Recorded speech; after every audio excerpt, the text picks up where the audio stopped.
सभी कृष्ण भक्तों को जय श्री कृष्ण, राधे राधे।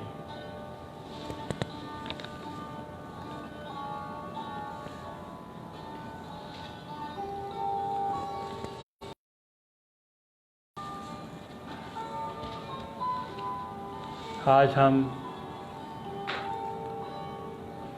पुनः एक बार फिर श्रीमद् भागवत महापुराण की कथा का श्रवण करने के लिए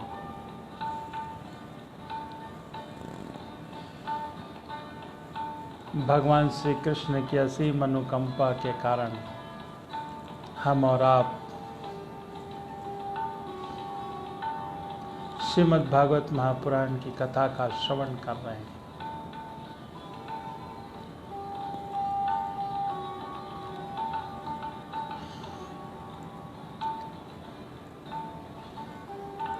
शाम को 4 बजे थोड़ी देर पर मंगलाचारण, गुरुचारण और उसके बाद भगवान श्री कृष्ण की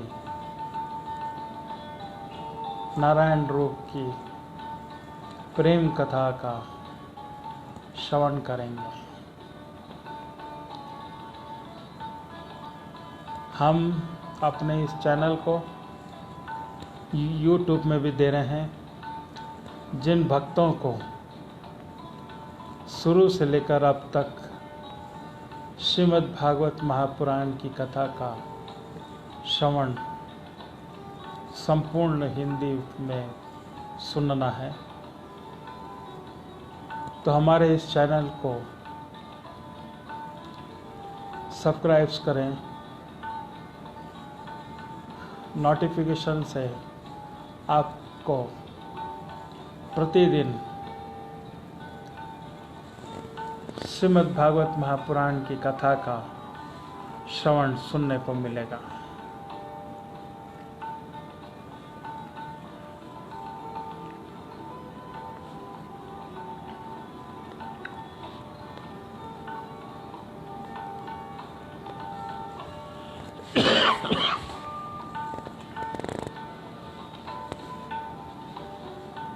ओम नमो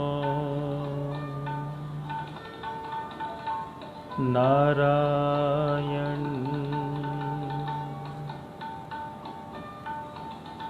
ओम नमो नारायण।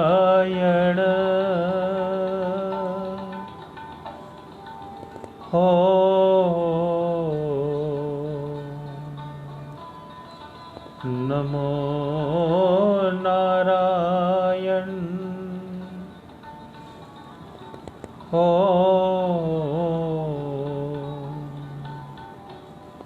नमो नारायण।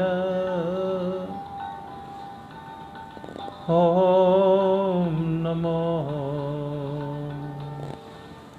नारायण।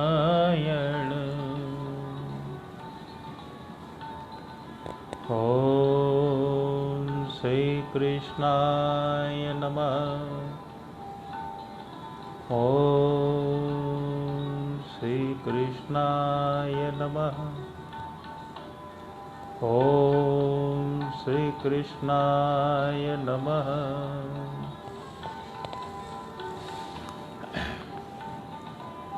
मेरे साथ पर जुड़ने वाले सभी कृष्ण प्रेमियों को जय श्री कृष्ण, राधे राधे। आप अपने ग्रुप पर शेयर करें, अधिक से अधिक लोगों को जोड़ने का प्रयास करें।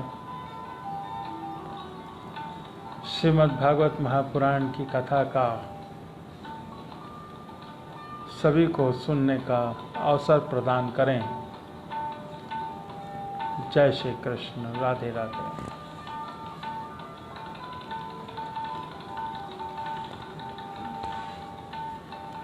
4 बजने वाले हैं।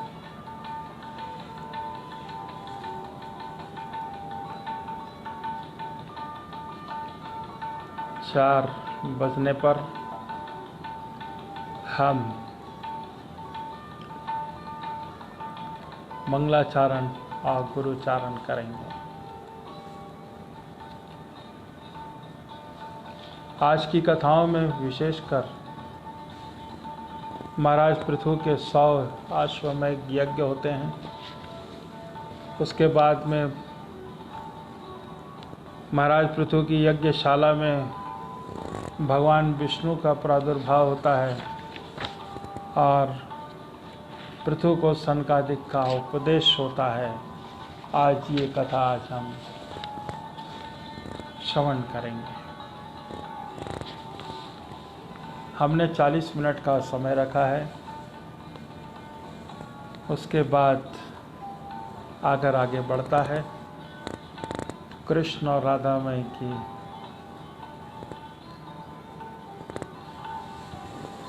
कृपा बहुत अच्छी है। आइए 4 बज रहे हैं, हम मंगलाचारण करते हैं।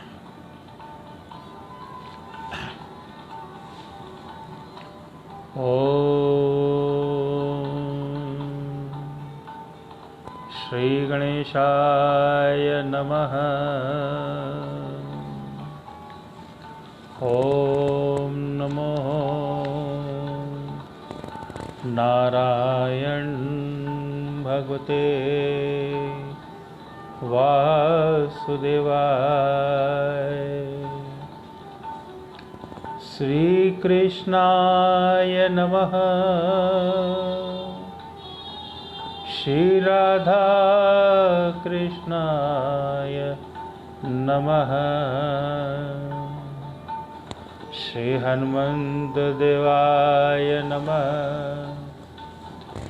ओम श्री पितृदेवताय नमः।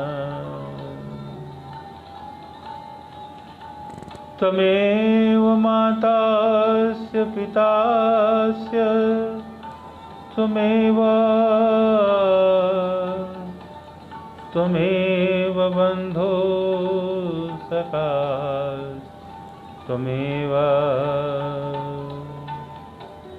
त्वमेव विद्या द्रविणं त्वमेव सर्वं मम देव देवाय। गुरु ब्रह्मा गुरु विष्णु गुरुदेवो महेश्वराय। गुरु साक्षात् परब्रह्म तस्मै श्री गुरुवे नमः। मंगलम भगवान विष्णु मंगलम गरुड़ध्वज मंगलम पुंडरीकाक्षाय मंगलाय तनोहरि। वक्रतुंड महाकाय सूर्यकोटि संप्रभ निर्विघ्नं कुरुर्मदेव सर्वकार्येषु सर्वदा। एकदन्तो महाबुद्धि सर्वेषु गणनायकः सर्वसिद्धकरो देवा गौरीपुत्र विनायकः। सिन्दूरवर्णं द्विभुजं गणेशं लम्बोदरं पद्मदले निविष्टं ब्रह्मादिदेव्यपरिसेव्यमानं सिद्धं युतं तं प्रणमामि देवम्। कर्पूरगौरं करुणावतारं संसारसारं भुजगगेन्द्रहारं सदा वसन्तं हृदयारविन्दे भवं भवानी सहितं नमामि भवं भवानी सहितं नमामि। ॐ शान्ताकारं भुजगशयनं पद्मनाभं सुरेशं विश्वाधारं गगनसदृशं मेघवर्णं सुभाग्यं लक्ष्मीकान्तं कमलनयनं योगनविरधानगंगं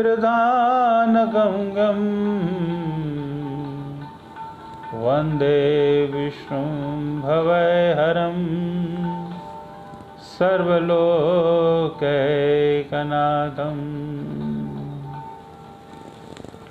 ॐ नमो नारायण नारायण नारायण।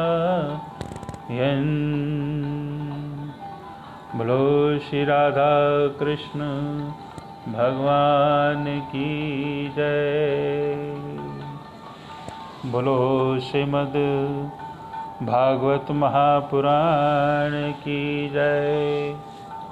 बोलो श्री हनुमंत लाल की जय। बोलो श्री पितृ देवता की जय।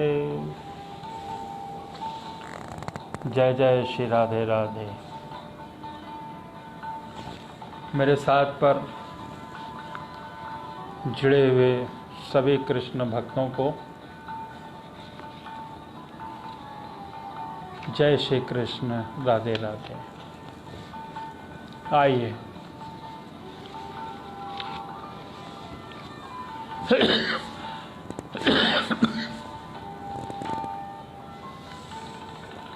भगवान श्री कृष्ण का वृंदावन बिहारी लाल का माँ राधे राधे का थोड़ा भजन करते हैं।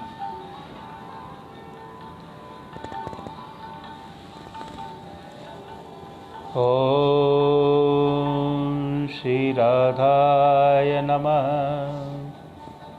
ओम श्री कृष्णाय नमः। राधे राधे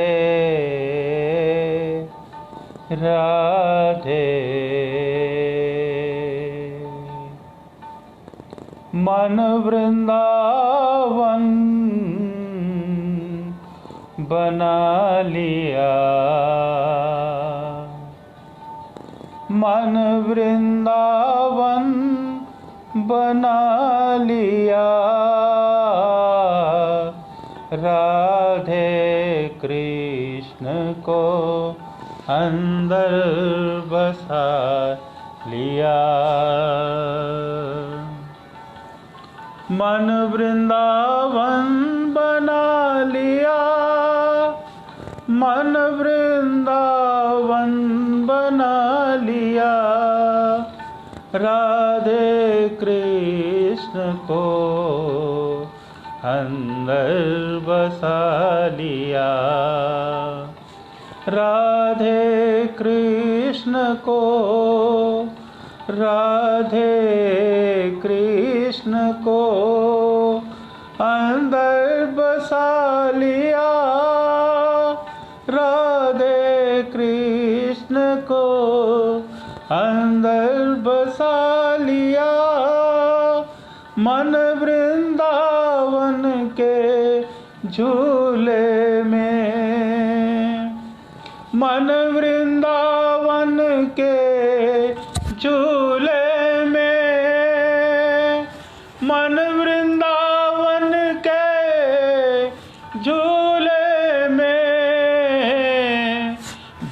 झूले बड़ी सुहानी,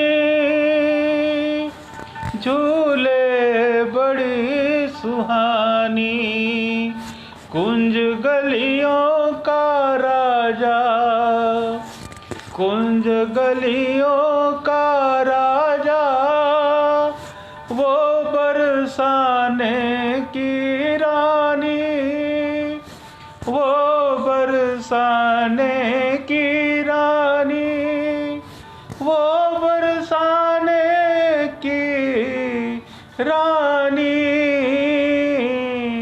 मन वृंदावन के झूले में झूले वो बड़ी सुहानी, बड़ी सुहानी।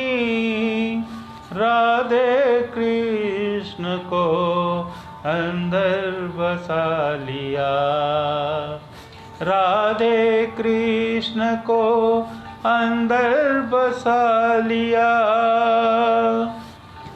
सांसों की मुरलिया, सांसों की मुरलिया, राधे नाम की गाए, सांसों की मुरलिया, राधे नाम की गाए। प्राणों की कोयलिया, प्राणों की कोयलिया में श्याम श्याम गाए, प्राणों की कोयलिया में श्याम श्याम गाए। अंदर मन झूमे, अंदर मन झूमे, अंदर मन झूमे, गा के प्रेम वाणी, गा के प्रेम वाणी। मन वृंदावन के झूले में, मन वृंदावन के झूले में झूले बड़ी सुहाने। कुंज गलियों का राजा, कुंज गलियों का राजा, वो बरसाने की रानी, वो बरसाने की रानी। सावन का विशेष महीना चल रहा है। राधा रानी जब तक झूले में अगर न झूलें तो फिर सावन का महीने का पता ही क्या। आप भी अपने मन से सावन की फुहारों में राधे कृष्ण को झुलाते रहिए, प्रेम से झुलाते रहिए। मन वृंदावन के झूले में, अपने मन को वृंदावन के झूले में लगा लीजिए। मन वृंदावन के झूले में झूले बड़ी सुहाने। कुंज गलियों का राजा, कुंज गलियों का राजा, वो बरसाने की रानी, वो बरसाने की रानी, वो बरसाने की रानी। नैनों की जमुना, नैनों की जमुना, कृष्ण चरण धोए। वृंदावन की आंखों से जब आप झुला रहे हैं वृंदावन में भगवान श्री कृष्ण महारानी राधा को, तो निश्चित रूप से आंखों से वर्षा होनी चाहिए, आंखों से जल धीरे धीरे होना चाहिए। तो जब नैनों से जमुना नीचे नीचे आती है तो कृष्ण के चरण धोती है। तो कैसे धोती है? नैनों की जमुना, नैनों की जमुना, कृष्ण चरण धोए, कृष्ण चरण धोए, कृष्ण चरण धोए। जीव से निरंतर, जीव से निरंतर कृष्ण भजन होए, कृष्ण भजन होए, कृष्ण भजन होए। यही चाहो सदा, यही चाहो सदा, मैं प्रभु की मेहरबान रहूं, मैं प्रभु की मेहरबान रहूं। वो मन वृंदावन के झूले में, वो मन वृंदावन के झूले में झूले बड़ी सुहाने, झूले बड़े सुहाने।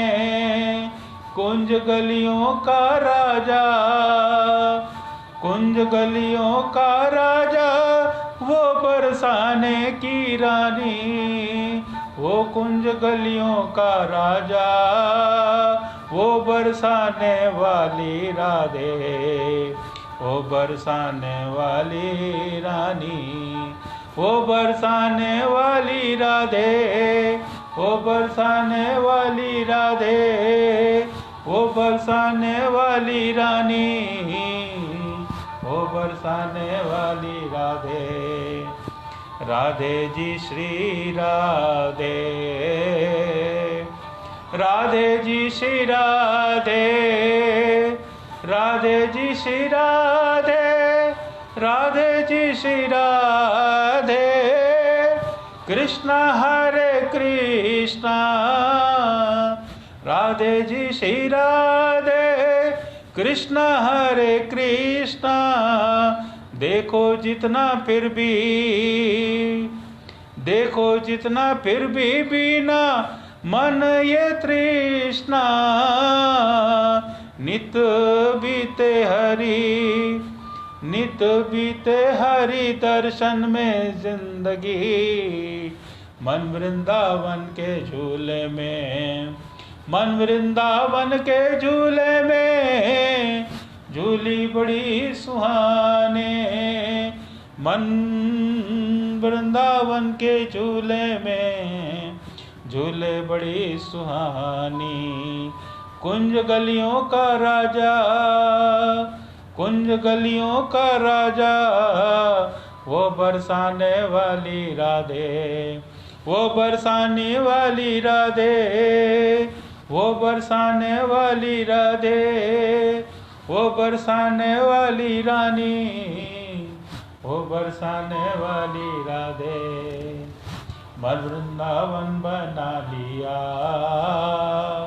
मन वृंदावन बना लिया। राधे कृष्ण को अंदर बसा लिया, राधे कृष्ण को अंदर बसा लिया। मन वृंदावन के झूले में बड़ी वो सुहाने। कुंज गलियों का राजा, वो बरसाने वाली रानी, वो बरसाने वाली रानी, वो बरसाने वाली रानी। बोलो श्री वृंदावन बिहारी लाल की जय, बोलो श्री बांके बिहारी लाल की जय, बोलो जय जय श्री राधे, बोलो जय जय श्री राधे राधे।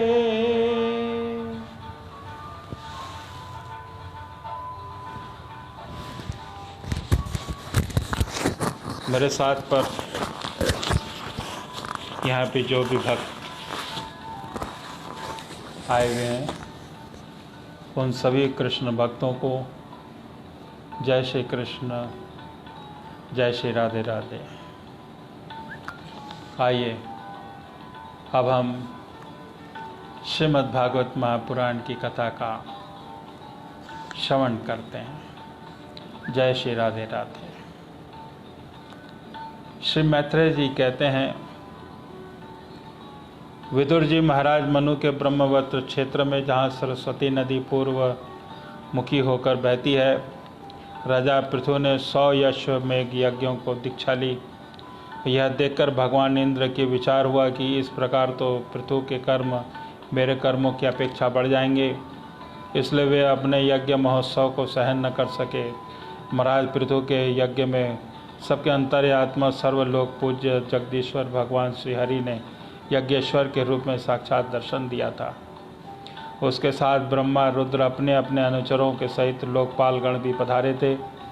उस समय गंधर्व मुनि और अप्सराएं प्रभु की कीर्ति गा रहे थे।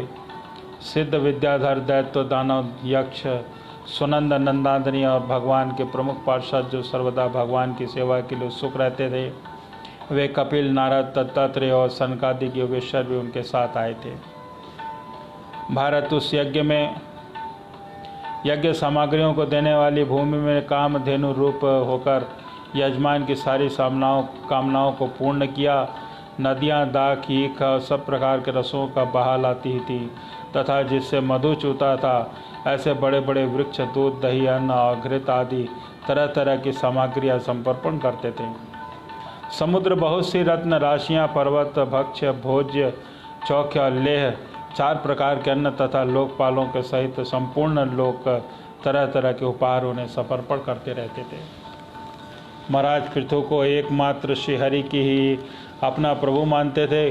उनकी ही कृपा से यज्ञ अनुष्ठान में सब उनका बड़ा उत्कर्ष हुआ, किंतु यह बात देवराज इंद्र को सहन न हुई और उन्होंने उन्हें विघ्न डालने की चेष्टा की। जिस समय महाराज पृथु अंतिम यज्ञ द्वारा भगवान यज्ञपति की आराधना कर रहे थे, ईर्ष्यावश गुप्त रूप से उन्हें यज्ञ का घोड़ा हर लिया और इंद्र ने अपने रक्षा के लिए कवच रूप में पांडेश धारण कर लिया, जो अधर्म में धर्म का भ्रम उत्पन्न करने वाला है, जिसका आश्रय लेकर पापी पुरुष भी धर्मात्मा सा जान पड़ता था। इस वेश वे घोड़े के लिए बड़ी शीघ्रता से आकाश मार्ग में जा रहे थे। उन पर भगवान अत्रि की दृष्टि पड़ गई। उनके कहने से महाराज पृथु का महारथी पुत्र इंद्र को मारने के लिए उनके पीछे दौड़ा और बड़े क्रोध से बोला, अरे खड़ा रहे, खड़ा रहे। इंद्र पर जटा, जूट और शरीर पर भस्म लिए धारण किए हुए थे। उनका ऐसा वेश देखकर पृथु कुमार ने उन्हें मूर्तिवान धर्म समझा, इसलिए उन पर बाण नहीं छोड़ा। जब तक वह इंद्र पर वार किए बिना ही लौट आया, तब महर्षि अत्रि ने पुनः इंद्र को मारने के लिए आज्ञा दी। वस देवता धाम इंद्र ने तुम्हारे यज्ञ में विघ्न डाला है, तुम इसे मार डालो। अत्रि मुनि के इस प्रकार उत्साहित करने पर पृथु कुमार क्रोध भर गया। इंद्र बड़ी तेजी से आकाश में जा रहे थे, उसके पीछे वह इस प्रकार दौड़ा जैसे रावण के पीछे जटायु। स्वर्गपति इंद्र उसे पीछे आते देख उस वेश और घोड़े को छोड़कर वहीं अंतर्ध्यान हो गए और वह अपना वीर यज्ञ पशु लेकर पिता की यज्ञशाला लौट आया। शक्तिशाली विदुर जी उसके इस अद्भुत पराक्रम को देखकर महर्षियों ने उसका नाम विजाताश्व रखा।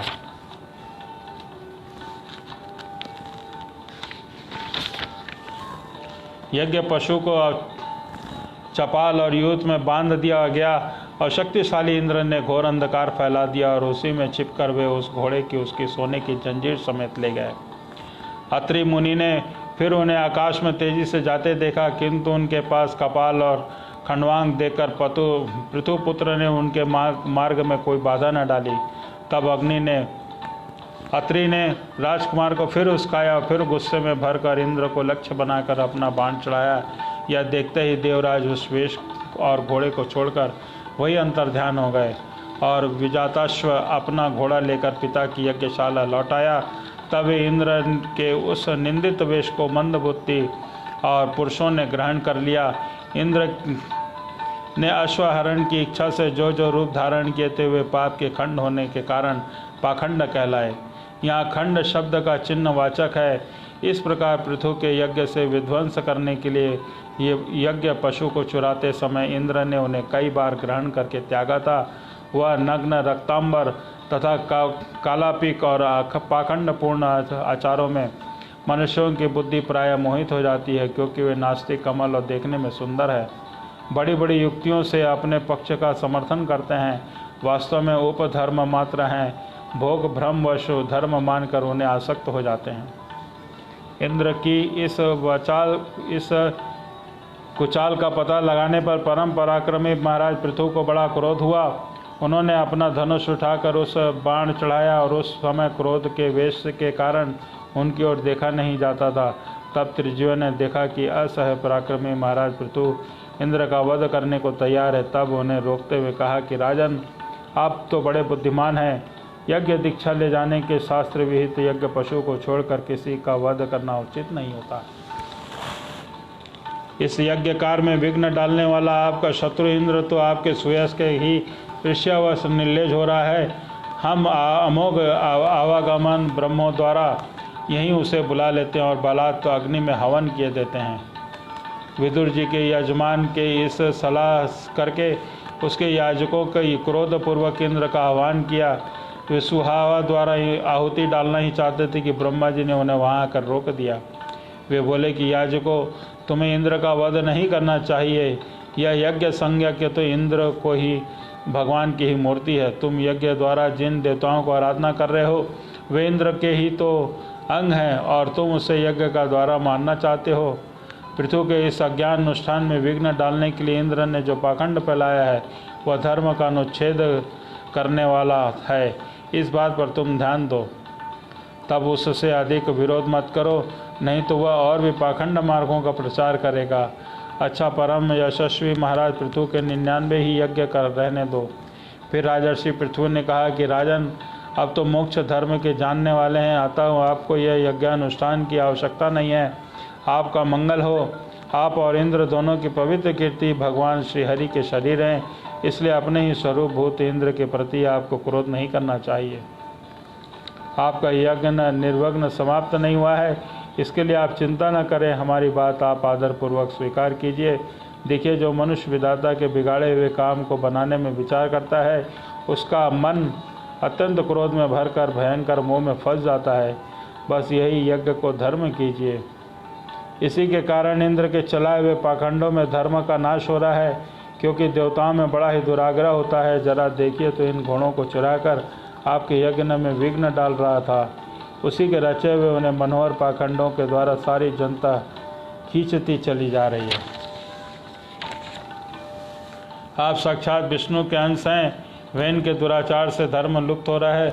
उस समायोजित धर्म की रक्षा के लिए आपने शरीर से जो अवतार लिया है, अतः प्रजापालक पृथ्वी जी, इस अवतार पुरुष का उद्देश्य विचार कर आप भृगु आदि विश्व रचयिता मुनीश्वरों का संकल्प पूर्ण कीजिए। यह प्रचंड पाखंड पथरूप इंद्र की माया अधर्म की जननी है, आप इसे नष्ट कर डालिए। श्री मैत्रेय जी कहते हैं कि लोक गुरु भगवान ब्रह्मा जी के इस प्रकार समझाने पर प्रबल पराक्रमी महाराज पृथु ने यज्ञ का आग्रह छोड़ दिया और इंद्र के साथ प्रीतिपूर्वक संधि भी कर ली।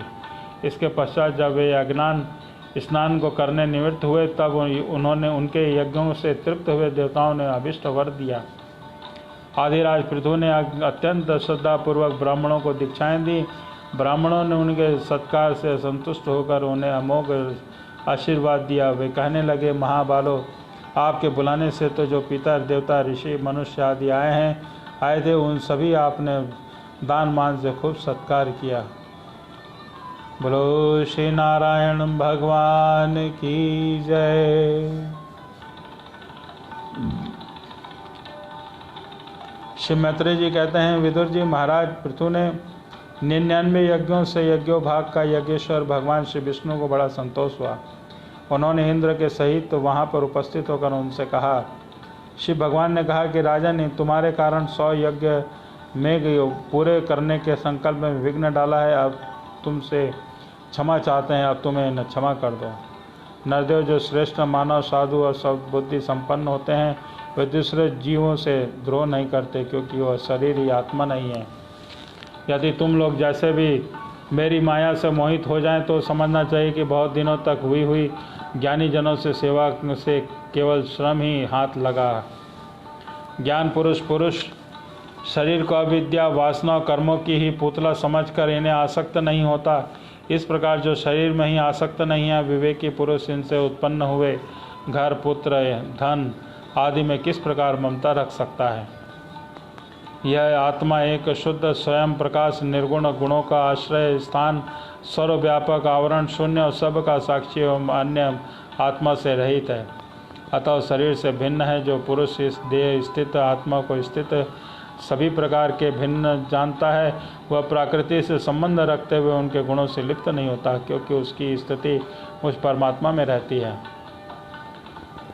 जो पुरुष किसी प्रकार की कामना न रखकर अपने वर्णाश्रम से धर्मों द्वारा नित्य प्रति श्रद्धा पूर्वक मेरी आराधना करता है, उसका चित्त धीरे धीरे शुद्ध हो जाता है। चित्त शुद्ध होने पर उसके विषयों से संबंध नहीं रहता तथा उसकी ये तत्व ज्ञान की प्राप्ति हो जाती है। फिर वह मेरी समता रूप स्थिति को प्राप्त हो जाता है। यही परम शांति, ब्रह्म और कैवल्य है। जो मनुष्य यह जानता है कि शरीर, ज्ञान, क्रिया साक्षी होने पर भी कुटस्थ आत्मा उनके निलिप्त रहता है, वो कल्याणमय मोक्ष पद को प्राप्त कर लेता है। राजन, गुण प्रवाह, रूप आवागमन तो भूत, इंद्रिय, इंद्राभिमानी, देवता, चिदाभास, इन सब की समिष्ट रूप परिच्छिन्न लिंग शरीर का ही हुआ करता है। इसका सर्व साक्षी आत्मा से कोई संबंध नहीं है। उसमें दृढ़ अनुराग रखने वाले बुद्धिमान पुरुष संपत्ति और विपत्ति प्राप्त होने पर भी कभी हर्ष, शोकादि विकारों से विषुभूत नहीं होते। इसलिए वीरवर, तुम उत्तम, माध्यम और अधम पुरुषों को समान भाव रखकर सुख दुख को एक ही ना समझो तथा मन इंद्रियों को जीतकर मेरे ही द्वारा जुटाए हुए मंत्री आदि समस्त राजकीय पुरुषों को सहायता से संपूर्ण लोगों की रक्षा करो। राजा का कल्याण प्रजा पालन में ही है। इससे उसे परलोक में प्रजा के पुण्य का छठा भाग मिलता है। इसके विपरीत जो राजा प्रजा की रक्षा तो नहीं करता, किंतु उससे उसका वसूल करता रहता है, उसका सारा पुण्य तो प्रजा छीन लेती है, बदले में उसे प्रजा का पाप भागनी होना पड़ता है। ऐसा विचार कर यदि तुम श्रेष्ठ ब्राह्मणों के संपत्ति पूर्व परंपरा से प्राप्त हुए धर्म को मुख्य अपना लो, तो कहीं भी आसक्त न होकर इस पृथ्वी का न्याय पूर्व पालन करते रहो, तो सब तुमसे प्रेम करेंगे और कुछ ही दिनों में तुम्हें घर बैठे सनकादिक सिद्धों के दर्शन होंगे। राजन, तुम्हारे गुणों से स्वभाव ने मुझको वश में कर लिया है, अतः तुम्हें जो इच्छा हो मुझसे वर मांग लो। उन क्षमा आदि गुणों से रहित यज्ञ, तप और योग के द्वारा मुझको पाना सरल नहीं है। मैं उन्हीं के हृदय में रहता हूँ जिनके चित्त में समता रहती है। श्री मैत्रेय जी कहते हैं, विदुर जी, सर्वलोक गुरु श्री हरि के इस प्रकार कहने पर दिग्विजयी महाराज पृथु ने उनको आज्ञा शिरोधार्थ किया। देवराज इंद्र अपनी कर्म से लज्जित होकर उनके चरणों पर गिरना ही चाहते थे कि राजा ने उन्हें प्रेम पूर्वक हृदय से लगा लिया और मनोमालिन्य निकाल दिया। फिर महाराज पृथु ने विश्वात्मा भक्त वत्सल भगवान का पूजन किया और क्षण क्षण में उमड़ते हुए भक्ति भाव में निमग्न होकर प्रभु के चरण कमल पकड़ लिया और श्री हरि वहाँ से जाना चाहते थे, किंतु पृथु ने जो उनका वात्सल्य भाव था उन्हें रोक लिया। वे अपने कमल दमल के साथ नेत्रों से उनकी ओर देखते रह गए और वहाँ से जा न सके। आदिराज महाराज पृथु ने की भी नेत्रों में जल भर आ जाने के कारण न तो भगवान का दर्शन ही कर सके और न ही कंठ गदगद हो जाने से कुछ बोल सके। उन्हें हृदय से आलिंगन कर पकड़े रहे और हाथ ज्यों ही के त्यों खड़े रह गए। प्रभु अपने चरण कमलों से पृथ्वी को स्पर्श किए खड़े थे। उनका कराग्र भाग गरुड़ जी के कंधे पर रखा हुआ था। महाराज पृथु नेत्रों से आंसू पोंछकर अतृप्त दृष्टि से उनकी ओर देखते हुए इस प्रकार कहने लगे। महाराज पृथु बोले कि मोक्षपति प्रभु, आप वर देने वाले ब्रह्मादि देवताओं को भी वर देने में समर्थ हैं। कोई भी बुद्धिमान पुरुष आपकी देहाभिमानी के भोग से विषयों को कैसे मांग सकता है? वे तो नार की जीवों से भी मिलते नहीं हैं। अतः मैं इन तुच्छ विषयों को आपसे नहीं मांगता। मुझे तो उस मोक्ष पद की इच्छा नहीं है जिसमें महापुरुषों के हृदय से उनके मुख द्वारा निकला हुआ आपके चरण कमलों का मकरंद नहीं है। जहाँ आपकी कीर्ति कथा सुनने का सुख नहीं मिलता, इसके लिए तो यही प्रार्थना है कि आप मुझे 10,000 कान दे दीजिए जिसके लिए मैं आपकी लीलाओं को सुनता रहूं। पुण्य कीर्ति प्रभु आपके चरण कमल मकरंद रूपी अमृत कणों को लेकर महापुरुषों के मुख से जो वायु निकलती है उसी में इतनी शक्ति होती है कि वह तत्व को भूले हुए हम कुयोगियों को पुनः तत्व ज्ञान करा देती है। अतः हमें दूसरे वरों की कोई आवश्यकता नहीं है। उत्तम कीर्ति वाले प्रभु, सत्संग में आपका मंगलमय सुयश को दैव यश एक बार भी सुन लेने पर पशु बलि पुरुष करते ही तृप्त हो जाए, गुणग्राही उसे कैसे छोड़ सकता है। सब प्रकार के पुरुषार्थों की सिद्धि के लिए स्वयं लक्ष्मी जी के लिए आप भी सुयश सुनना चाहती हैं। आप लक्ष्मी जी के समान भी अत्यंत उत्सुकता से आप सर्वगुणधाम पुरुषोत्तम की सेवा करना ही चाहता है, किंतु ऐसा न हो कि एक ही पति की सेवा प्राप्त करने की होड़ से होने के कारण आपके चरण में ही मन को एकाग्रत करने वाले हम दोनों में ही कलह छिड़ जाए। जगदीश्वर जननी लक्ष्मी जी के हृदय में मेरे प्रति विरोध भाव होने की संभावना तो है ही, क्योंकि जिस आपके सेवा कार्य में उनका अनुराग है उसी के लिए मैं ललायित हूँ, किंतु आप दिनों पर दया करते हैं और उनके तुच्छ कर्मों को भी उनके बहुत दया करके मानते हैं।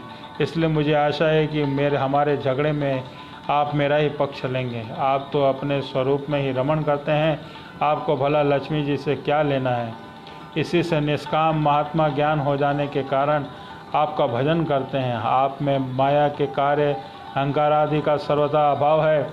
भगवान, अब मुझे तो आपके चरण कमलों का निरंतर चिंतन करने की सेवा सत्पुरुषों की कोई भी प्रयोजन ही नहीं जान पड़ता। मैं भी बिना किसी इच्छा के आपका भजन करता हूँ। आप में जो मुझसे कहा कि वर मांग, सो आपकी इस वाणी को भी संसार के मोह में डालने की मानता हूँ। यही क्या आपकी वेद रूपा वाणी में भी जगत को बांध रखा है। यदि उस वेदवाणी रूप में रस्सी से बांधे लोग न होते तो वे मोहवश सकाम कर्म क्यों करते। प्रभु, आपकी माया से ही मनुष्य अपने वास्तविक स्वरूप आपसे विमुख होकर अज्ञानवश अन्य स्त्री पुत्रादि की इच्छा करता है। फिर वह जिस प्रकार पुत्र प्रार्थना की अपेक्षा न रखकर अपने आप पुत्र का कल्याण करता है, इसी प्रकार आप भी हमारी इच्छा से अपेक्षा न करके हमारे हित के लिए स्वयं ही प्रयत्न करें। श्री मैत्रेय जी कहते हैं कि आदिराज पृथ्वी ने इस प्रकार स्तुति करके सर्व साक्षी श्री हरि ने उनसे कहा कि राजन, तुम्हारी शक्ति में मुझ में भक्ति है। बड़े सौभाग्य की बात है कि तुम्हारा चित्त इस प्रकार मुझ में लगा हुआ है।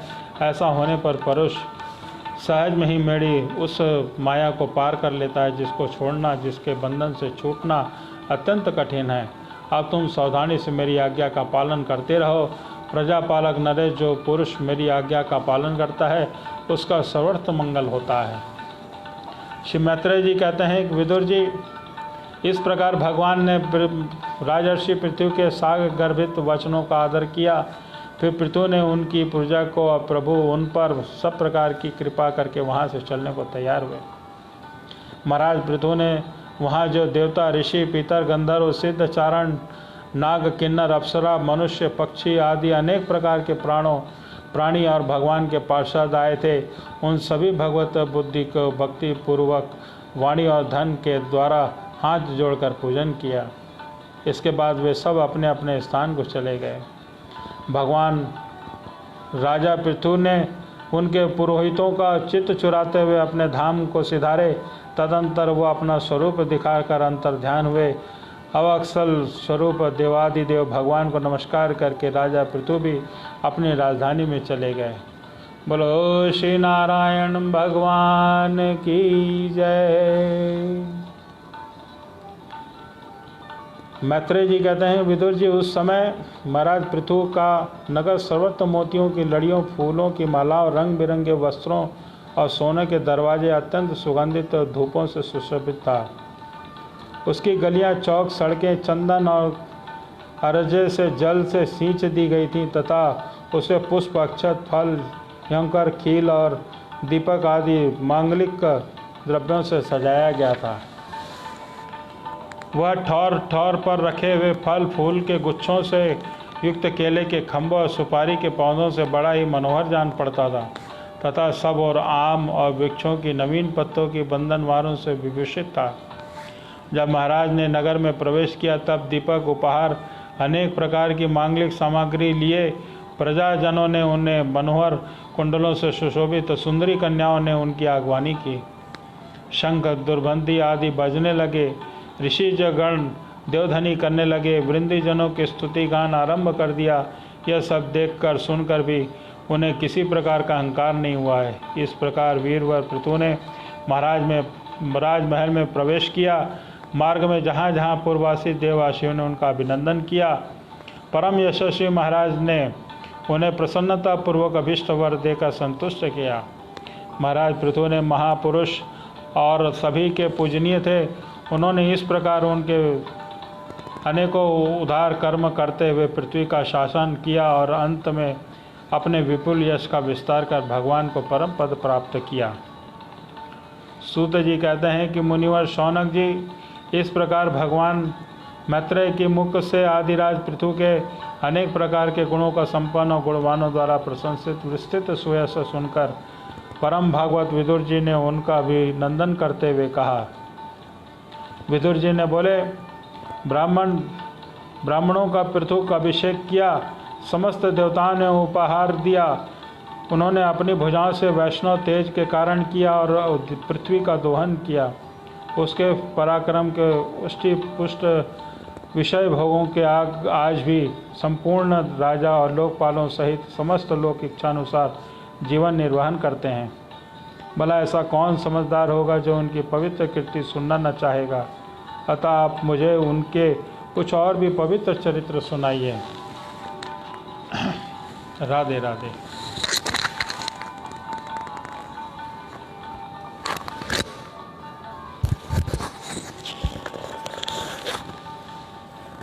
मैत्रेय जी ने कहा, साधु श्रेष्ठ विदुर जी, महाराज पृथु गंगा और यमुना के मध्यवर्ती देश में निवास कर अपने पुण्य कर्मों की इच्छा से प्रारब्धवश प्राप्त भोगों को ही भोगते थे। ब्राह्मण वंश और भगवान के संबंधी विषय भक्तों को छोड़कर उनका सातों द्वीप के सभी पुरुषों पर अखंड और अबाध शासन था। एक बार उन्होंने महासत्र की दीक्षा ली। उस समय वहाँ देवताओं, ब्रह्मर्षियों और राजर्षियों का बड़ा समाज एकत्र हुआ। उस समाज में महाराज पृथु ने उस पूजनीय अतिथियों का यथा योग्य सत्कार किया और फिर उस सभा में नक्षत्र मंडल में चंद्रमा के समान खड़े हो गए। उनका शरीर ऊंचा, भुजाएं भरी और विशाल, रंग गोरा, नेत्र कमल के समान सुंदर और अरुण वर्ष, नासिका सुगढ़ और मुख मनोहर, स्वरूप सौम्य, कंधे ऊंचे और मुस्कान से युक्त दंपत्ति सुंदर थी। उनकी छाती चौड़ी, कमर में पिछला भाग स्थूल और उधर पीपल के पत्ते के समान सुडौल तथा बल पड़े हुए होने से और भी सुंदर जान पड़ता था। नाभि भंवर के समान गंभीर थी, शरीर तेजस्वी था, जंघाएं स्वर्ण के समान दीप्यमान थी और पैरों में पंजे उभरे हुए थे। उनके बाल बारीक, घुंघरालू, काले और चिकने थे। गर्दन शंख के समान उतार चढ़ाव वाली तथा रेखाओं के युक्त थी।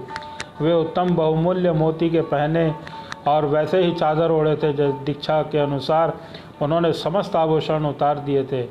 इसी से उनके शरीर के अंग प्रत्यंग की शोभा अपने स्वाभाविक रूप से स्पष्ट झलक रही थी।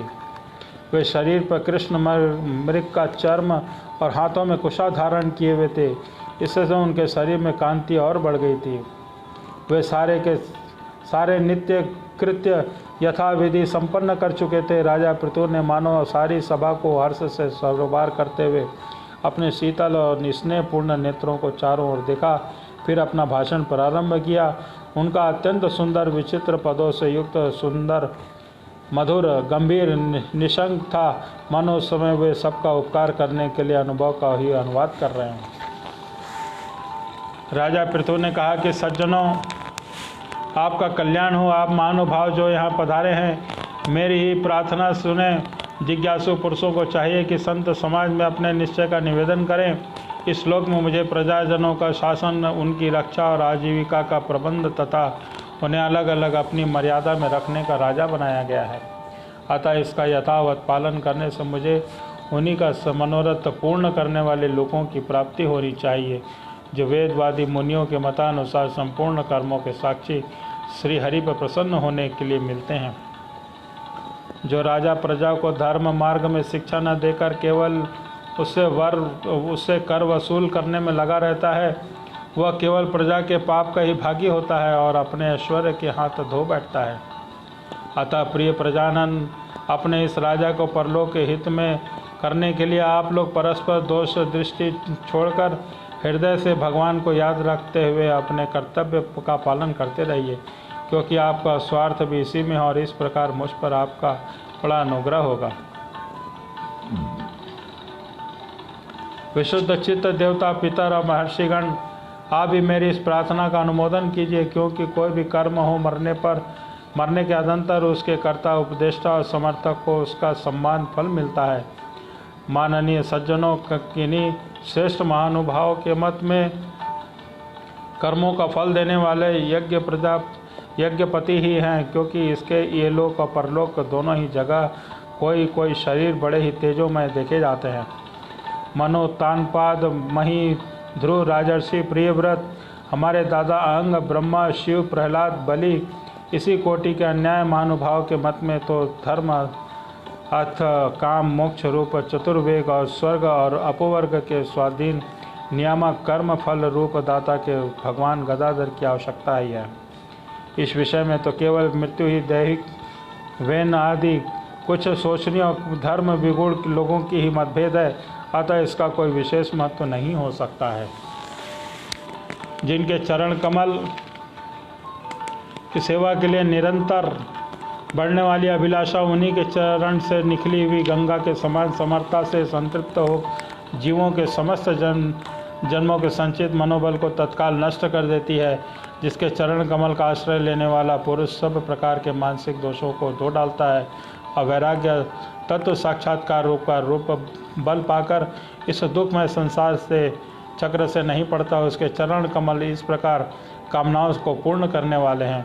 उन प्रभु, आप लोगों को अपनी अपनी आजीविका के ओपी वर्णाश्रम अध्याय नापी कर्मों के अध्याय स्तुति पूजन आदि मानसिक, वाचिक और शारीरिक क्रियाओं के द्वारा भजें। हृदय में किसी प्रकार का कपट न रखें और यह निश्चित रखें कि हमें अपने अपने अधिकार स्वरूप अनुसार इसका फल अवश्य प्राप्त होगा। भगवान स्वरूप इस विशुद्ध विज्ञान जन समस्त विशेषज्ञों के सहित है, किंतु इस कर्म मार्ग में चावल आदि विविध द्रव्य को शुक्लादि गुण अवघात आदि क्रिया मंत्रों के द्वारा अर्थ, आश्रय, लिंग तथा ज्योतिष्ठोम आदि नामों से संपन्न होने वाले अनेक विशेष गण युक्त यज्ञ के रूप में प्रकाशित होते हैं। जिस प्रकार एक ही अग्नि भिन्न भिन्न काष्ठों में उन्हीं के अकरादि के अनुरूप भासती है, उसी प्रकार वे सर्वव्यापक प्रभु परमानंद स्वरूप में होते हुए भी प्रकृति, काल, वासना और अदृष्ट से उत्पन्न शरीर, विषयाकार की बनी हुई बुद्धि स्थित होकर उन यज्ञ यागादि क्रियाओं के फल स्वरूप अनेक प्रकार के जान पड़ते हैं। अहो, इस पृथ्वी तल पर मेरे जो प्रजानन यज्ञ योक्ताओं के अधीश्वर सर्वगुरु श्री हरि एक निष्ठ भाव से अपने अपने धर्मों के द्वारा निरंतर पूजन करते हैं, वे मुझ पर बड़ी कृपा करते हैं। सहनशीलता, तपस्या, ज्ञान और विशिष्ट विभूतियों के कारण वैष्णव ब्राह्मणों के वंश स्वभाव से उज्ज्वल होते हैं। उन पर राजकुल का तेज, धन, ऐश्वर्य आदि समृद्धियों के कारण अपना प्रभाव न डालें। ब्रह्मादि समस्त महापुरुषों में अगण्य ब्राह्मण भक्त पुराण पुरुष श्री हरि भी निरंतर इन्हीं के चरणों की वंदना करते हुए अविचल लक्ष्मी और संसार के पवित्र करने वाली कीर्ति प्राप्त की है। आप लोग भगवान के लोक संहार रूप धर्म का पालन करने वाले हैं तथा सर्वयामी सर्व प्रकाश ब्राह्मण प्रिय श्री हरि प्रिय वंश सेवा के करने से परम संतुष्ट होते हैं। अतः आप सभी को सब प्रकार से विनयपूर्वक ब्राह्मण कुल की सेवा करनी चाहिए। इसके नित्य सेवा करने से ही शीघ्र चित्त शुद्ध हो जाने के कारण स्वयं ही परम शांति रूप मोक्ष प्राप्त कर लेता है। अतः इस लोक में ब्राह्मणों को बढ़कर दूसरा कौन होता है? जो भविष्य भोजी देवताओं का मुख हो सके, उपनिषदों के ज्ञानवाचक एकमात्र जिनमें ही गतार्थ रहते हैं, वे भगवान अनंत आदि इंद्रिय यज्ञ देवताओं के नाम से यज्ञ तत्व ज्ञानियों द्वारा ब्राह्मणों के मुख में श्रद्धापूर्वक हवन किए हुए पदार्थों को जैसे चाव से ग्रहण करते हैं, वैसे ही चेतना शून्य अग्नि में होम किए हुए द्रव्य को ग्रहण नहीं करते। सभ्यगण जिस प्रकार स्वच्छ दर्पण में प्रतिबिंब का मान होता है, इसी प्रकार उससे संपूर्ण प्रपंच का ठीक ठाक ज्ञान प्राप्त होता है। उस नित्य शुद्ध और सनातन ब्रह्म की जो परमार्थ तत्व की उपलब्धि के लिए श्रद्धा, तप, मंगलमय आचरण और श्रद्धा विरोधी वार्तालाप का त्याग तथा संयम समाधि के द्वारा अभ्यास धारण करते हैं, उस ब्राह्मणों के चरण कमलों की धूलि को आयु पर्यंत अपने मुकुट पर धारण करूं, क्योंकि उसे सर्वदा सिर पर चढ़ाते रहने से मनुष्य के सारे पाप तत्काल नष्ट हो जाते हैं और संपूर्ण गुण उसकी सेवा करने लगते हैं। उस गुणवान शील संपन्न कृतज्ञ और गुरुजनों की सेवा करने वाले पुरुष के पास सारी संपदाएं अपने आप आ जाती हैं तथा मेरी तो यही अभिलाषा है कि ब्राह्मण कुल, गौवंश और भक्तों के द्वारा श्री भगवान मुझ पर सदा प्रसन्न होते रहें। श्री मैत्रेय जी कहते हैं कि महाराज पृथु का यह भाषण सुनकर देवता, पितर, ब्राह्मण आदि सभी साधुजन बड़े प्रसन्न हुए। साधु साधु यूँ कहकर उनकी प्रशंसा कहने लगे। उन्होंने कहा कि पुत्र द्वारा पिता पुण्य लोगों को प्राप्त कर लेता है, यह श्रुति यथार्थ। पापी वेन ब्राह्मणों को शाप से मारा गया था, फिर भी इनके पुण्य बल से उसका नरक निस्तार हो गया। इस प्रकार हिरण्यकश्यप की भगवान की निंदा करने के कारण नरकों में गिरने वाला ही था कि अपने पुत्र के प्रहलाद के प्रभाव से उन्हें पार कर गया। वीर पृथु, आप में तो पृथ्वी के पिता ही हैं, सब लोगों के एकमात्र स्वामी श्री हरि भी आपकी कैसी अविचल भक्ति है, इसके लिए आप अनंत वर्षों तक जीवित रहें। आपका सुयश बड़ा पवित्र है। आप उदार कीर्ति ब्राह्मण देव श्री हरि कथाओं का प्रचार करते हैं। हमारा बड़ा सौभाग्य है कि आप आपके स्वामी रूप को पाकर हम अपने को भगवान के राज्य में ही समझते हैं। स्वाभिमान, आप अपने आश्रितों का श्रेष्ठ उपदेश देना आपके लिए कोई आश्चर्य की बात नहीं है, क्योंकि आपकी प्रजा के ऊपर कोई प्रेम रखना तो ही करुणा में महापुरुषों के स्वभाव ही होता है। हम लोग प्रारब्धवश विवेकहीन होकर संसार गण्य में भटक रहे थे, सो प्रभु आज अपने हमें अज्ञान धारकार से पार पहुंचा दिया है।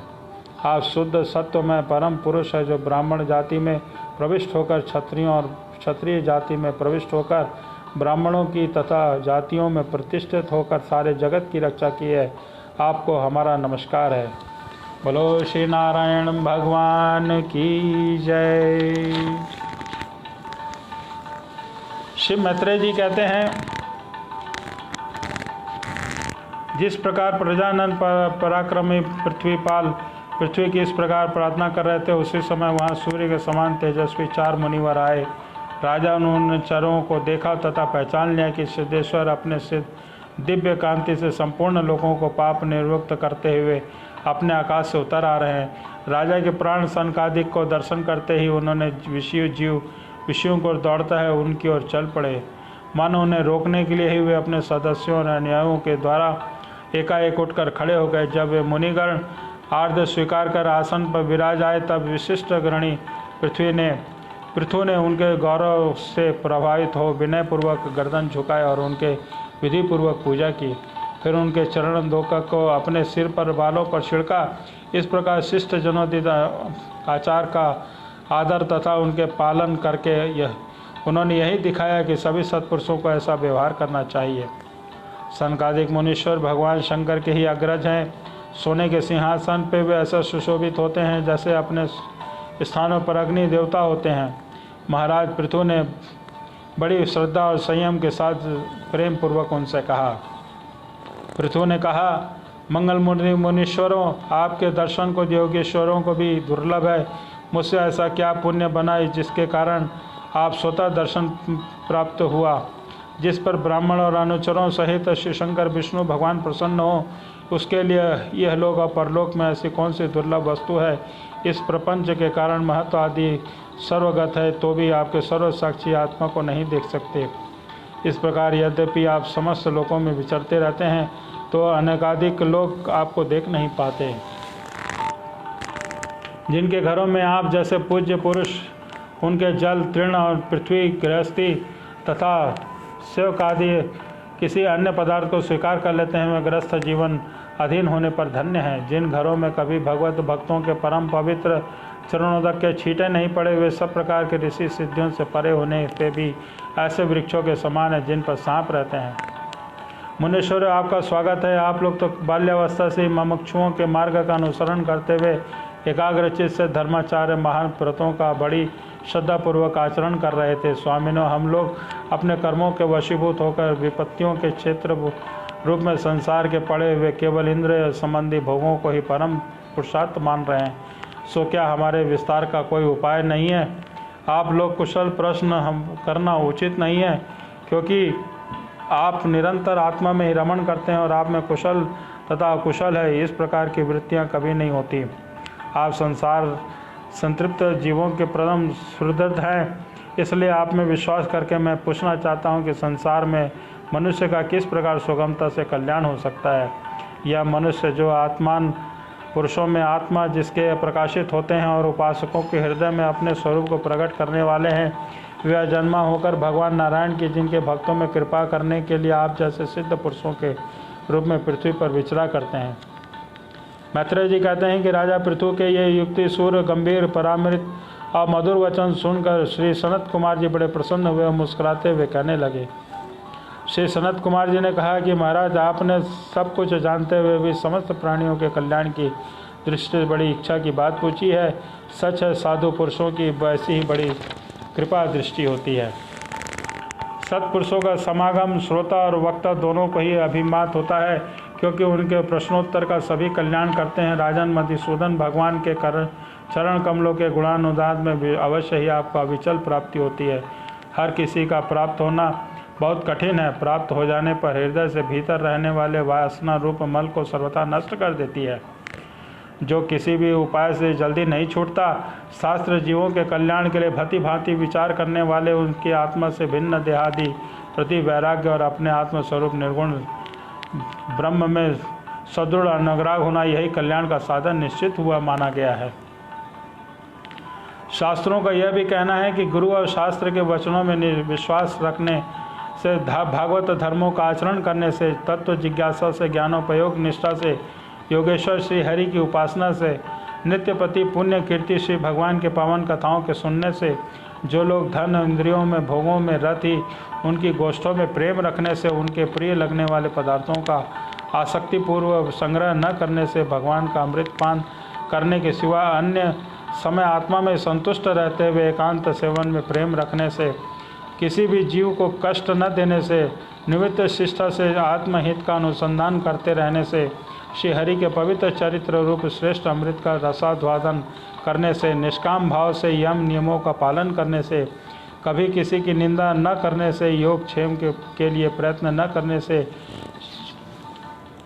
शीतोष्णाश्री द्वंद्वों को सहन करने से, भक्तजनों के कानों को सुख देने, श्री हरि के गुणों का बार बार वर्णन करने से और बढ़ते हुए भक्ति भाव से मनुष्य का कार्य कारण रूप संपूर्ण जड़ प्रपंच से वैराग्य हो जाता है। वह आत्मा रूप निर्गुण परब्रह्म अनायास ही उसकी प्राप्ति हो जाती है। पर ब्रह्म सुदृढ़ प्रीति हो जाने पर पुरुष सद्गुण की शरण लेता है। फिर ज्ञान वैराग्य के प्रबल वेग के कारण वासना शून्य होते हुए भी 5 प्रकार के क्लेशों को युक्त अहंकार आत्मक अपने लिंग शरीर में वह उसी प्रकार भस्म कर लेता है, जैसे अग्नि लकड़ी के प्रकट होने पर किसी को जला डालती है। इस प्रकार लिंग देह का नाश हो जाने पर उसके कर्तव्य आदि सभी गुणों से मुक्त हो जाता है। फिर वह जैसे स्वप्न अवस्था में तरह तरह के पदार्थ देखने पर भी, अपने जड़ जग पड़ने पर भी कोई नीच दिखाई देता है, उसी प्रकार वह पुरुष के बाहर दिखाई देने वाली घट घटाओं आदि भीतर अनुरूप होने वाले दुख सुख आदि को भी नहीं देखता। इस स्थिति के प्राप्त होने से किसी भी प्रकार पदार्थ ही जीवात्मा और परमात्मा के बीच रहकर उसका भेद कर रहे थे। तब तक अंतरकरण उपाधि रहती है, तभी तक पुरुष को जीवात्मा इंद्रियों के विषय और इन दोनों का संबंध कराने वाली अहंकार का अनुभव होता है। इसके बाद नहीं। बाह्य जगत में देखा जाता है कि जल दर्पण आदि निमित्त करने के अपने ही बिंब प्रतिबिंब का भेदभाव दिखाई देता है। अनंत समय नहीं, जो लोग विषय चिंतन में लगे रहते हैं उनकी इंद्रियां विषयों में फंस जाती है तथा मन को श्री हरि की ओर खींच ले जाती है। फिर तो जैसे जलाशय के भीतर उगे हुए कुशादी अपनी जड़ों को अपनी जल खींचते रहते हैं, उसी प्रकार इंद्रिया सत अपनी बुद्धि को विचार शक्ति को कर्म से हर लेता है। विचार शक्ति के नष्ट हो जाने पर स्मृति रह जाती है और स्मृति का नाश हो जाने पर ज्ञान नहीं रहता। उसी ज्ञान के नाश को पंडित जन अपने आप को अपना नाश करना कहते हैं, जिसके उद्देश्य से अन्य सब पदार्थों की प्रियता का बोध होता है। उस आत्मा का अपने द्वारा नाश हो जाने से स्वार्थ हानि होती है और इससे बढ़कर जीवों में कोई लोक की हानि नहीं होती है। धन इंद्रादि के विषयों का चिंतन करना मनुष्य के सभी पुरुषों का नाश करने वाला होता है, क्योंकि इसकी चिता में वह ज्ञान विज्ञान से भ्रष्ट होकर वृक्षादि आदि स्थावर योनियों में जन्म पाता है। इसलिए उसे अंधकार में से पार होने की इच्छा हो, उस पुरुष को विषयों में आसक्ति कभी नहीं करनी चाहिए, क्योंकि वह धर्म अर्थ काम मोक्ष प्राप्ति में बड़ी साधक होती है। इन 4 पुरुषार्थों में भी सबसे श्रेष्ठ मोक्ष ही माना जाता है, क्योंकि अन्य 3 पुरुषार्थों में सर्वदा काल का ही भय लगा रहता है। प्रकृति में गुणों में इनके क्षोभ से जितने उत्तम और अधम भाव पदार्थ प्रकट हुए हैं उसमें कुशल रह जा सके ऐसा कोई नहीं है। काल भगवान उन सभी के कुशलों को कुचलते रहते हैं। अतः राजन, जो भगवान देह इंद्रिय प्राण और अहंकार के आवृत सभी स्थावर जंगम प्राणियों के हृदयों में विषयों में विनायक अंतर्यामी अंतर्यात्मा के रूप में सर्वात साक्षात प्रकाशित हो रहे हैं, उन्हें तुम वह मैं हूँ ऐसा जानो, जिसे जिस प्रकार महा अल्लाह का ज्ञान हो जाने पर सर्प बुद्धि नहीं होती, उसी प्रकार विवेक होने पर उसका जान का पता नहीं लगता है। ऐसा हुआ माया प्रपंच जिसके कार्य कारण रूप प्रतीत हो रहा है, जो स्वयं कर्म फूल कुपोषित प्रकृति से परे है, उस नित्य मुख निर्मल और ज्ञान स्वरूप परमात्मा को मैं प्राप्त हो रहा हूँ। संत महात्मा जिसके चरण कमल में अंगुलादि चटकती हुई छटा का भाव स्मरण और अहंकार रूप हृदय ग्रंथि को जो कर्मों से गठित है इस प्रकार छिन्न भिन्न कर डालते हैं, जैसे समस्त इंद्रियों का प्रत्याहार करने से अपने कारण निर्वध करने वाले सन्यासी को वैसा ही नहीं पाते, जिस पर सर्वथा भगवान का वासुदेव का भजन करो। जो लोग मन इंद्रियों के रूप में मगरों से इस संसार को योगादि दुष्कर साधनों को पार कर चाहते हैं, इस प्रकार पहुंचना कठिन है, क्योंकि उन्हें कर्णधार रूप में श्रीहरि आश्रय नहीं है और तुम भगवान के आराधन चरण कमलों को नौका बिहाकर आसन को इस दुस्तर को समुद्र पार कर लो। श्री मैत्रेय जी कहते हैं, विदुर जी, फिर आदिराज पृथु ने आत्मज्ञानी के श्रेष्ठ सनकादि की पूजा की और वे शील की प्रशंसा करते हुए सब लोगों के सामने आकाश मार्ग से चले।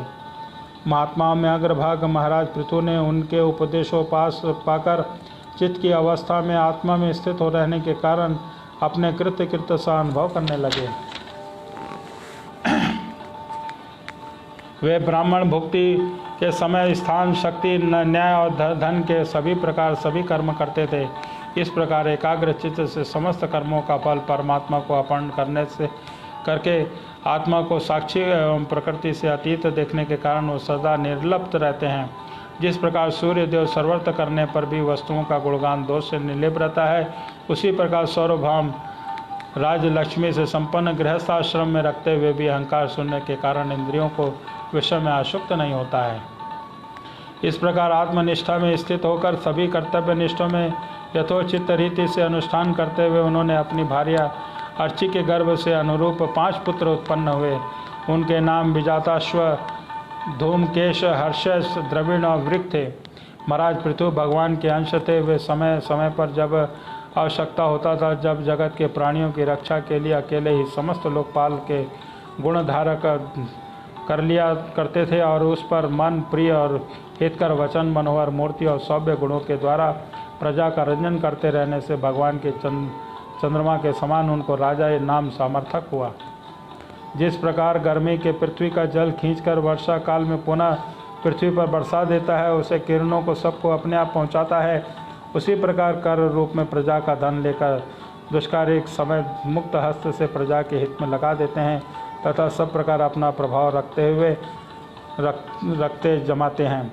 वे तेज से अग्नि के समान दुर्जंध, इंद्र के समान अजय, पृथ्वी के समान क्षमाशील और स्वर्ग के समान मनुष्यों के समस्त कामनाएं पूर्ण करने वाले थे। समय समय पर प्रजाजनों को तृप्त करने के लिए वे मेघ के समान अनेक अभिष्ट अर्थों को खुले हुए हाथ से लुटाते थे। वे समुद्र के समान गंभीर और पर्वतराज समेरु धैर्यवान थे। महाराज पृथु और दुष्टों के दमन करने से यमराज के समान आश्चर्यपूर्ण वस्तुओं का संग्रह में हिमालय के समान क्रोध की समग्र वृद्धि के कुबेर के समान धन को छिपाने के वरुण समान थे। शारीरिक बल और इंद्रियों की पटुता पराक्रम में सर्वथा गतिशील वायु के समान तेज को ब्रह्मसत्र भगवान को शंकर के समान थे। सौंदर्य के कामदेव समान उत्साह में सिंह रूप समान वात्सल्य में मनु के समान और मनुष्यों के आधिपत्य में सर्व समर्थ ब्रह्मा जी के समान थे। ब्रह्म विचार में बृहस्पति, इंद्रिय विजय में साक्षात श्रीहरि तथा गौ ब्राह्मण गुरुजन भगवत वत्सलों की भक्ति, लज्जा, विनय, शील, परोपकार आदि गुणों में ही सब अनुपम थे। लोग त्रिलोकी में सर्वत्र स्वर की उनकी कीर्ति नाचगान करते थे। इससे वे स्त्रियों के कानों में ही प्रवेश कर पाते थे, जैसे सत्पुरुषों में हृदय में श्री राम पाते हैं। बोलो श्री वृंदावन बिहारी लाल की जय। बोलो श्री नारायण भगवान की जय। आइए भगवान श्री कृष्ण का भजन करते हैं। मेरे साथ पर जुड़ने वाले सभी कृष्ण प्रेमियों को जय श्री कृष्ण, राधे राधे। भज गोविंद, भज गोविंद, भज गोविंद, गोविंद गोपाला। भज गोविंद, गोविंद गोपाला। भज गोविंद, गोविंद गोपाला। श्री कृष्ण कन्हैया, श्री कृष्ण कन्हैया, श्री कृष्ण कन्हैया मोरे नंद लाला,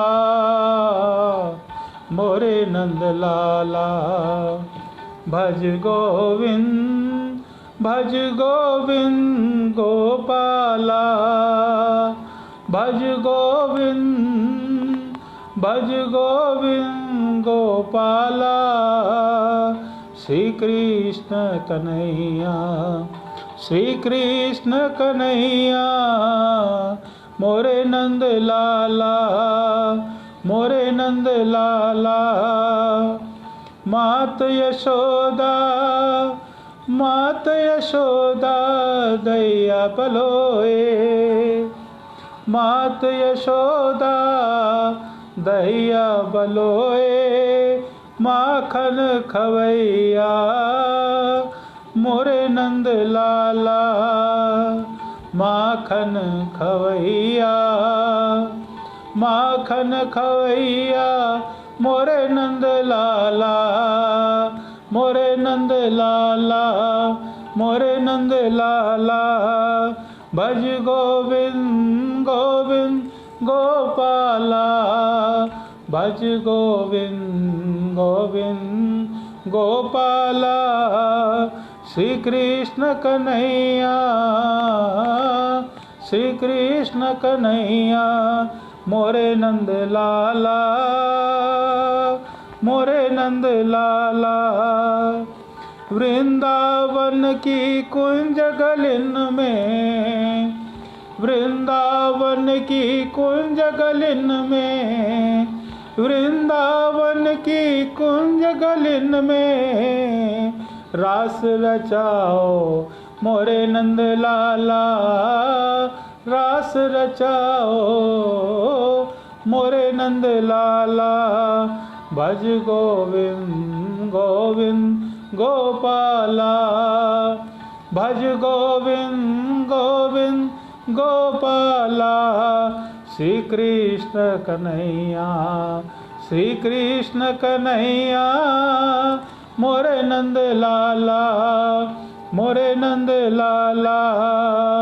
यमुना के तीरे तीरे, यमुना के तीरे तीरे गैया चराओ मोरे नंद लाला, मोरे नंद लाला।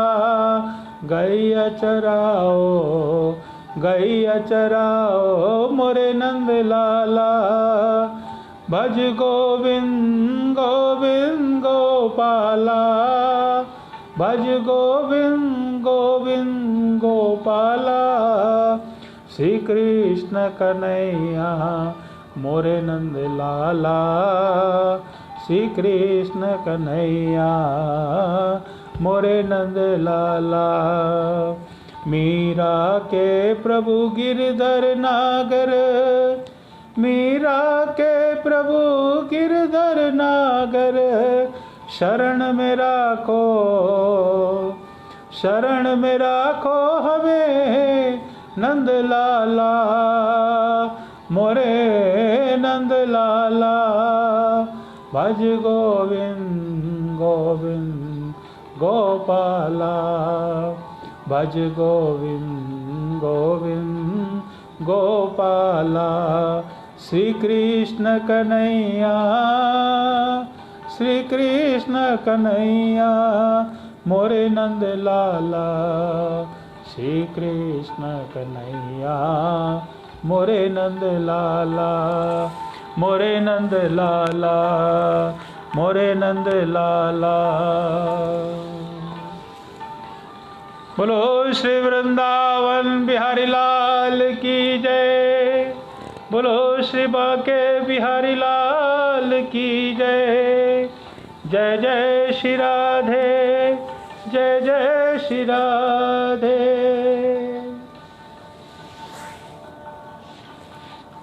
आज की श्रीमद् भागवत महापुराण की कथा को हम यहीं पे विराम देते हैं। कल शाम को पुनः 4 बजे एक बार फिर आप लोगों की गरिमामय उपस्थिति जरूरी है। श्री राधा रानी आप लोगों की मंगल कामनाओं को पूर्ण करे। ऐसी शुभकामनाओं के साथ सभी को जय श्री कृष्ण, राधे राधे।